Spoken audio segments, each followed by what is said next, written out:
так упрямо. И если бы не твой милый голосок, я бы упал, сделав последний вздох. И звезды мирно падали, как будто для меня. Я каждый раз загадывал тебя не потерять, но больше не могу, я просто мучаю себя.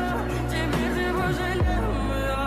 В камине в 6 утра фотография твоя, горят воспоминания о тебе. У камина в 6 утра разбитая душа. Все твои обещания пустота.